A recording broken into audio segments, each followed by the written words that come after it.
Hi everyone, welcome back and thank you for joining me for the recording of this week's blog. So the topic for this week is pretty interesting. It's called Spirituality and Psychotherapy. So it wasn't too long ago that I believed if I had a strong enough faith and a healthy spiritual life, that would be enough to get me through just about anything in my life. My spirituality, including deep inner work, meditation and prayer, is what helped me get through a horrendous and painful divorce and ugly custody dispute between my ex-husband and myself. It began back in 1993 and it didn't end until the spring of 1997. That was a long time to endure the kind of trauma and fear that I did.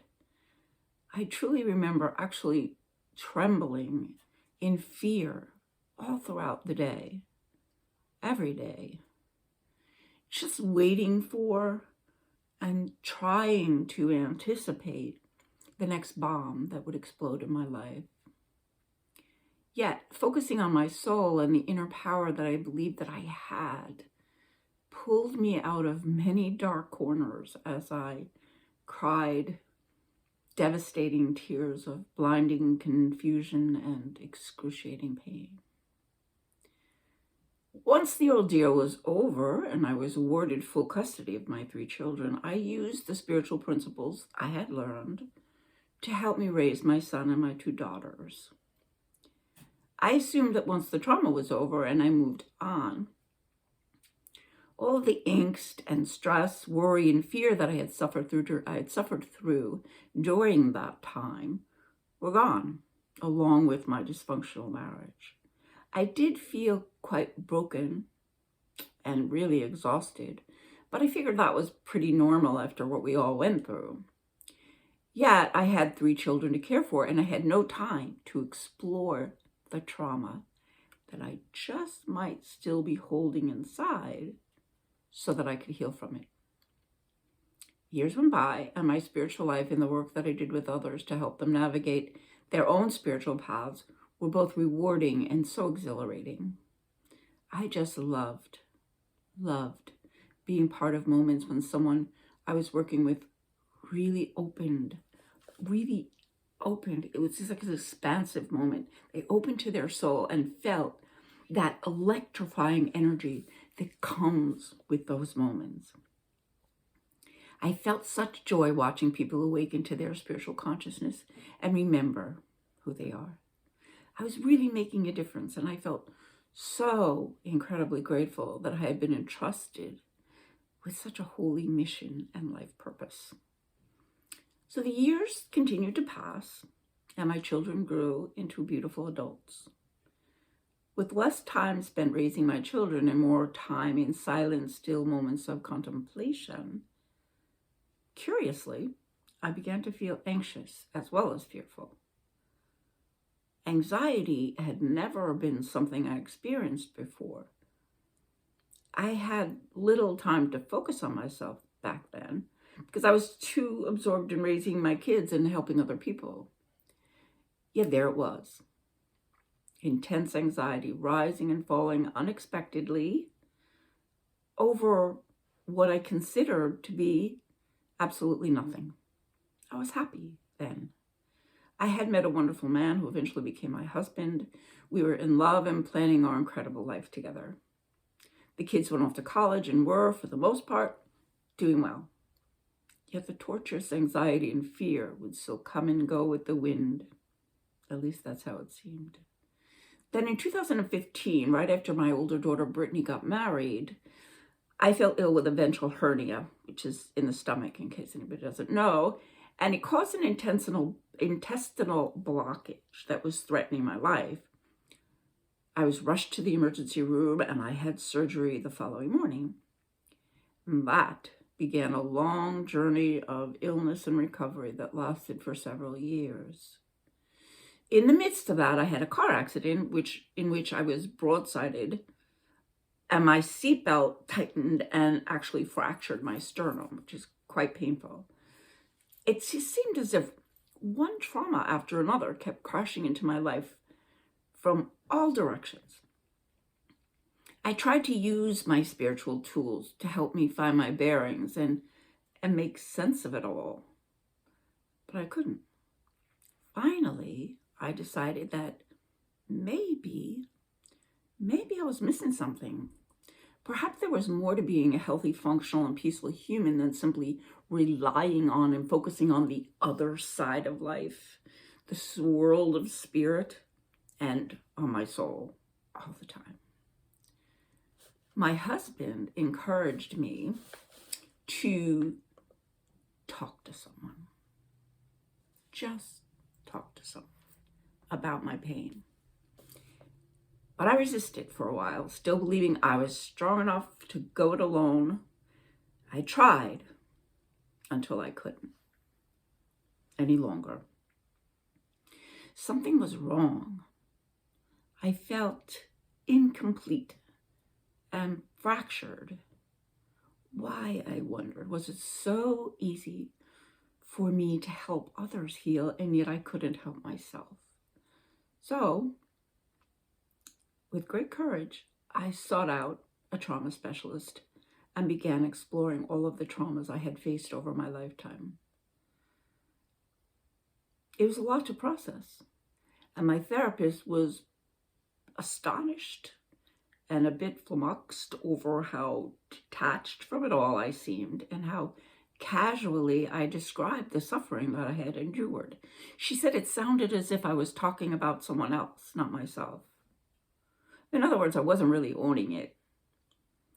But in a very short period of time, and with the help of a very talented young woman, I finally allowed myself to feel the difficult emotions and painful feelings I had suppressed for so long. I learned that traumas that are not dealt with and processed build on each other until we quite possibly reach a breaking point. I realized this might be happening to me.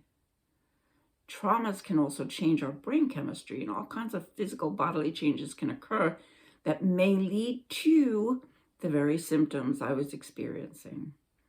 I began to put the pieces together to understand why, with all of my spiritual understanding, I was unable to fully heal.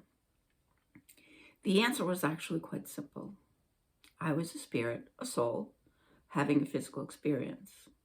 My soul was housed in a biological form that was influenced both positively and negatively by the experiences I had during my incarnation here on the earth. If the traumas I had faced were not processed, my soul would have a difficult time breaking through the barriers of my damaged psyche in order to fulfill its full life purpose here. I'd been so completely focused on my soul that I had not been honoring the wonderful body my soul had chosen in order to complete its work here successfully. I began to understand that our soul must fully integrate with its physical form in order for us to be healthy in our mind, body, and spirit. We are both human and divine and must live our lives from that perspective. And that was the very important and crucial piece I had been missing all along. Therefore, the point here is that we must honor our mortal humanness as much as we honor our immortal souls. We cannot do the spiritual work we came here to do without a physical body to assist us. Trying to accomplish our soul's purpose on earth is not possible from the spirit world. That's why we came here. It's not a sign of weakness, as I thought, to seek help from a licensed mental health practitioner. In fact, it is a sign of strength and an act of self-love. So, through my therapy, I finally got in touch with and cried the sorrowful tears that were locked inside. I faced the terrifying fears that I held deep in my belly that led to the hernia. I fully embraced them and allowed them to simply just be without judgment. I mourned the passing of unfulfilled dreams and grieved the loss of a life with the father of my children that I had once thought was mine to keep forever. It was not. I chose to release the vision of a cohesive family unit with a white picket fence and all of it out of sheer self-preservation. So after months of intense therapy, I was actually let go, if you want to say it like that, from my weekly counseling sessions because my therapist told me I no longer needed her. I was finally free to live my life as a courageous, fallible, and sometimes fragile human, as well as a powerful, wise, immortal, and fairly enlightened child of our infinite and loving Creator. So that's the end. And I hope that, there may be some of you listening to this who are actually going through it. People who have very strong faith, very active in their whatever particular religion they're involved in, and that's a really good parameter to put in your life so that you can stay connected to our Creator. And I did all of that. But the whole point here is that I discovered there was something, as I said, missing, that I hadn't put together the spiritual part and the physical part of who I am in order to help me understand what had happened to my physical body, my brain chemistry, and everything that was causing such anxiety. So for those of you who may be feeling, I don't really need it, I can do just fine. If that's the case, you may unconsciously be honoring your physical form and your mind, and you may be doing a good job at that. For those of you who may not be, and they're finding it difficult despite how faithful you are and spiritual, you might just take a look at this and seek out some help. It's really wonderful. I was actually very sad when my therapist told me I couldn't come anymore because I loved going. I loved just talking about what she said. But Drew, this has become more of like friendship, just chatting, because you've worked through it all. So I was both happy and I was both a little bit sad because I miss her very much.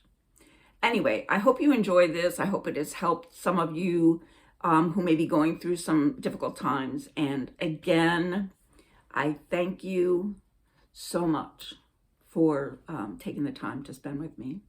Hope everybody has a terrific week ahead. Namaste.